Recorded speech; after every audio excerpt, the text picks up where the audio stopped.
Wow, did you see the White House press conference yesterday? It was so bizarre. You know, the media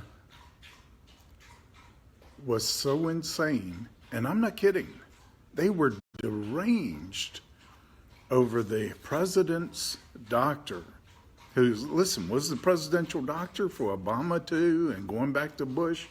He's been the presidential doctor for some time. He's a rear admiral in the Navy, Medical Corps. Beyond repute, just doesn't seem to have a partisan bone in his body. But when he gave the report on the president's health, he's basically not just healthy, incredibly healthy, beyond what almost anybody at his age is, in strength, stamina. But also, listen to this, the president voluntarily even asked to take a cognitive test. And that's not required by the presidential, physicals. But he asked to. He not only passed it, he aced it. Got 30 out of 30 answers right.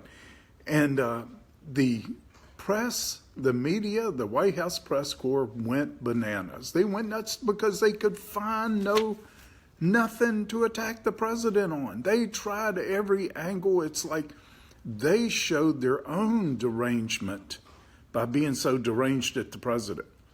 It was bizarre. And anyway, if you get a chance to go back and watch that on, I'm sure it's on YouTube or other sources, but really revealing.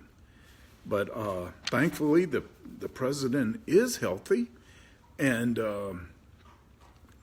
sharp.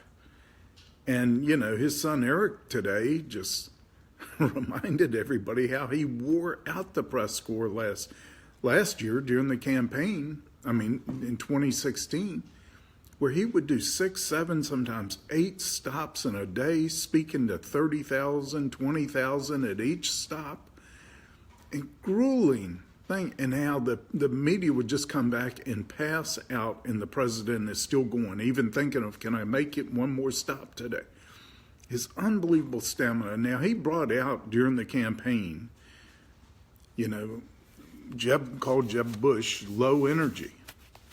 And that really is an important factor if you're going to be president, because there is so much to do every single day. With outbreaks, so many diverse things you've got to tackle.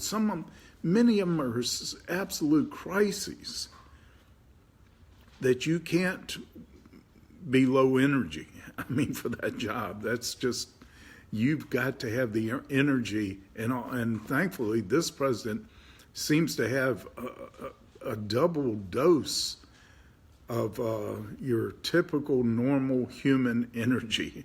And but he's also sharp as a tack. I've told you before, I have been privileged and honored a lot, because of the position I've had, the business I owned as owned an air charter service where I flew, the most successful people in our country in virtually every field. They were the only ones who could afford to use air charter. And many of them became friends. I studied them, and I've been privileged to know some of the smartest, most successful people in our times.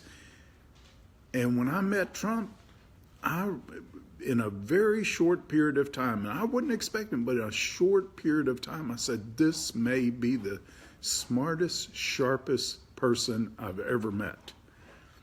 He doesn't always come across that way in his demeanor. He does if you know what to look for, but he is brilliant. There's no question about it. Now, you can be brilliant and still not be a good leader. There's a lot more to leadership than just smarts. But listen, it's built on a foundation of that. You've got to have wisdom. You've got to have discernment. You've got to have knowledge and understanding. But those things alone are not enough. You've got to have courage. You've got to have endurance. You've got to have focus. There are many other characteristics that make one an effective leader. But I think we've got a president that has all of those. Now, you may not like where he's leading us, and there may be many other issues with that. But as far as a leader goes, we have really got an amazing one in office right now. As much as the left and the media would absolutely are in despair over the fact that, he is cognitive, he is sharp, he is not deranged. They are the ones who are deranged, which Jesus said, watch out how you judge, because you're guilty of the same things. And the people who become the most resolute in judging others on certain things are often the ones who are the most guilty of those things. History is full of examples of that. Okay, so a couple of other things I wanted to just mention today. Another amazing factor that came out, the black community support for Trump has doubled since he took office. Doubled.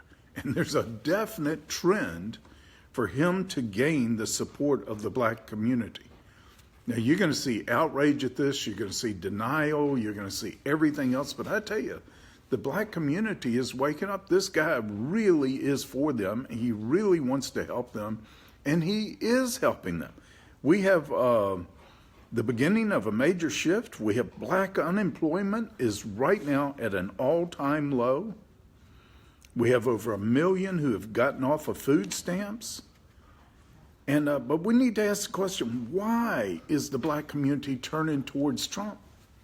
Now, Trump from the beginning had a lot of serious, major voices and leaders from the black community who were for him from the beginning. They've stayed resolute. And obviously there's a shift in the communities. And yet everybody's calling him a racist. Why is it no one ever called him a racist until he started running as a Republican for president? He was never called a racist. He was given an award by the NAACP. He was friends with everybody from Muhammad Ali. I mean, you just name them. And of the black leadership. And as soon as he starts running as a Republican for president, they start raging at him for being a racist.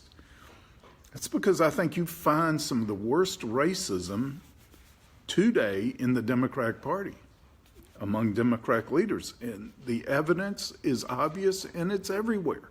Those who are calling others racist are the worst racists today.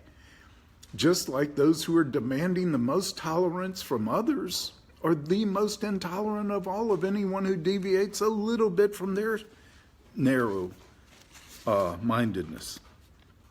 Okay, but why is the black community turning to Trump? I think it's because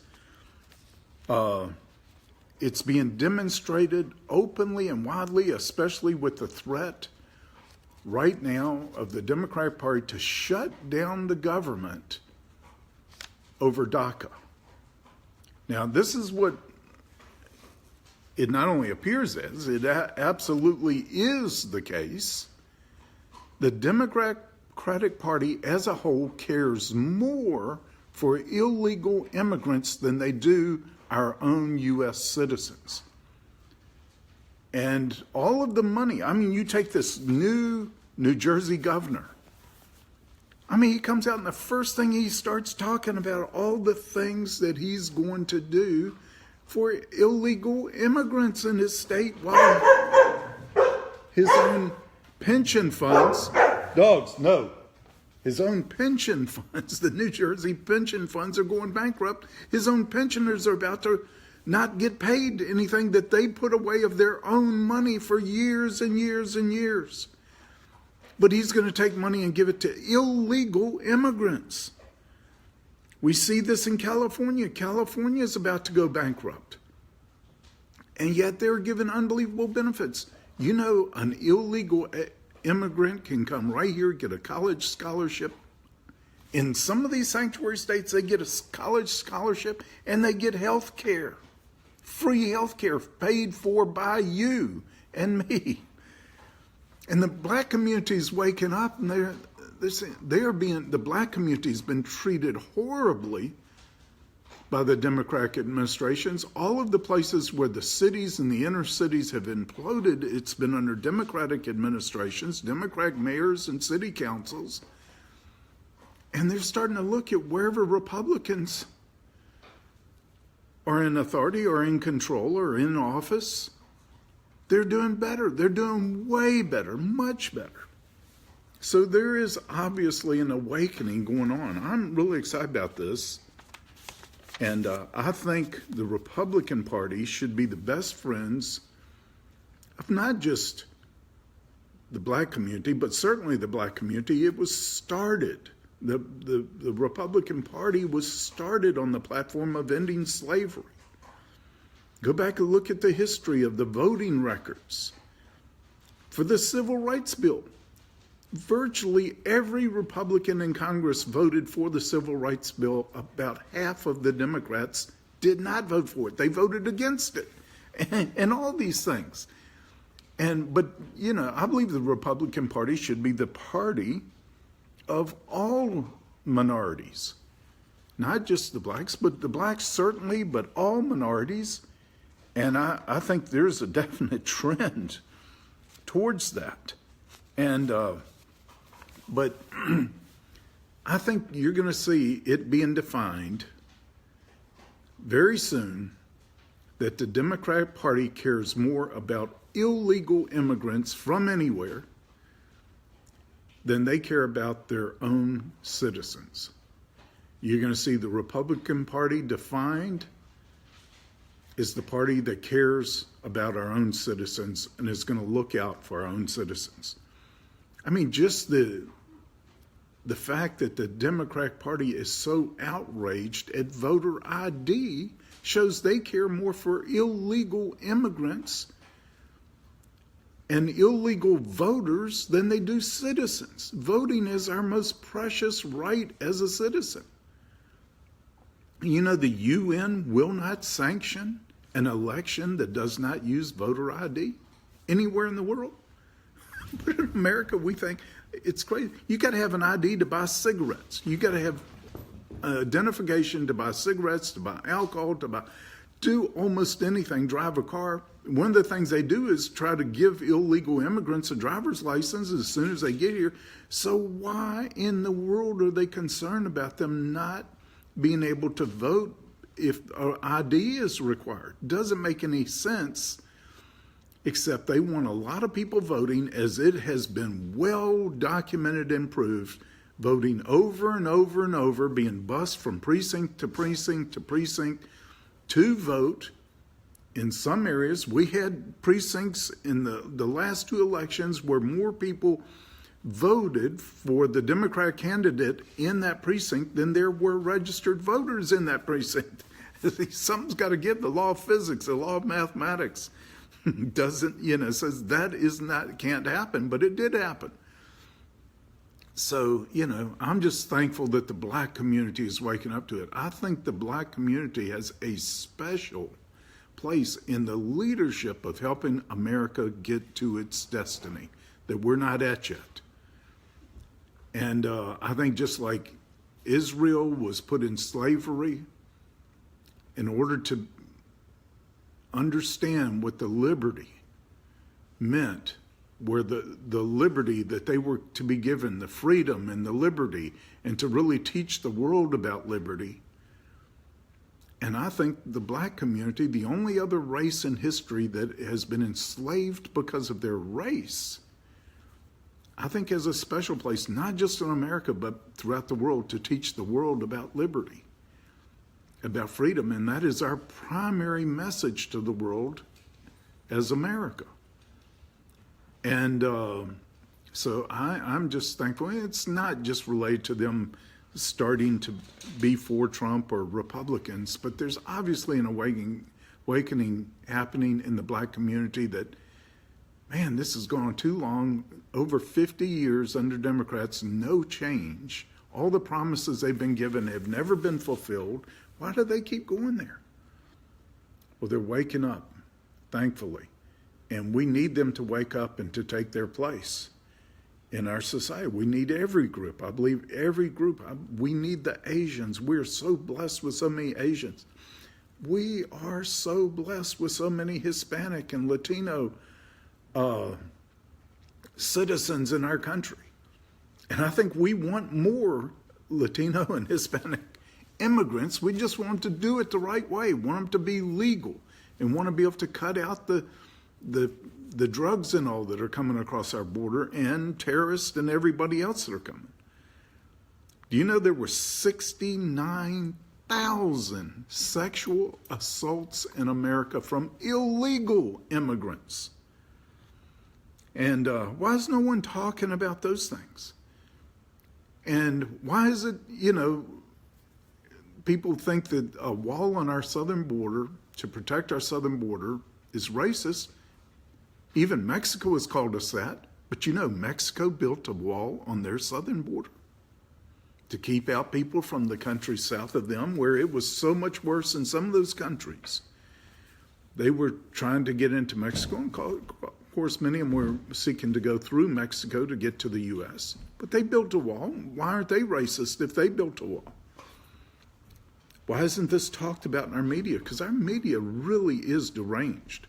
It's gone beyond incompetent and inept and just a propaganda arm of the leftists.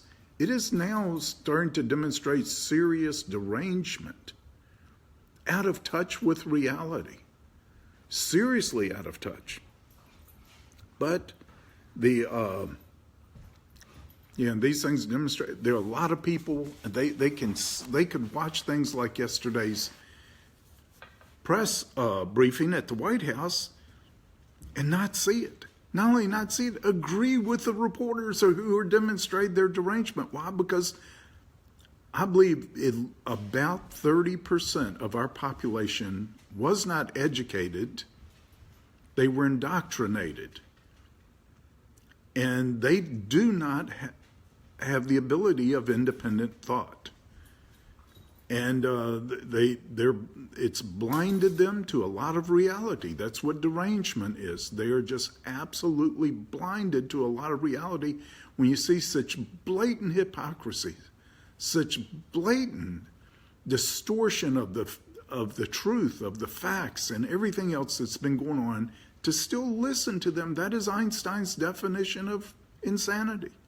It's a part of his definition. His definition was insanity was continuing to do the same thing over and over and expect different results. Well, I think the black community is waking up big time. And that is definitely a good thing. And I pray that all of our communities, white, black, Hispanic, Latino, Asian, all of them, from everywhere. And we've been blessed with immigrants from virtually every nation, culture, tribe on the earth, and it's for a reason, and it is a blessing. And we're going to see that. I think we're going to see that blessing start to take definition very soon. Thank you for listening to today's rant. And occasionally I cross the line into a rage. But thank you so much for all of your comments and for joining me and for passing these things on. God bless you. May this be another great day. By the way, weather report. We're in the middle of the blizzard of 18. We have probably an inch of snow on the ground outside. That's why I'm inside. And it could be 3 or 4 inches by the time it's over. Well, that will shut us down for a while, which we really love in the South. It gives us days off we weren't expecting. And of course, I don't take the days off. But everybody just loves it, enjoys the snow, and then it's gone. It'll be gone by tomorrow afternoon, absolutely gone. And so anyway, all of you who are enjoying this blizzard of 18, wherever you are, snow is a representation of the removal of sin. Lord said he would turn, though our sins be as scarlet, he would make them as white as snow. Isn't that a great miracle? God not only forgives our sin, he forgets it. and makes it as white as snow. May you enjoy the grace of God in your life today.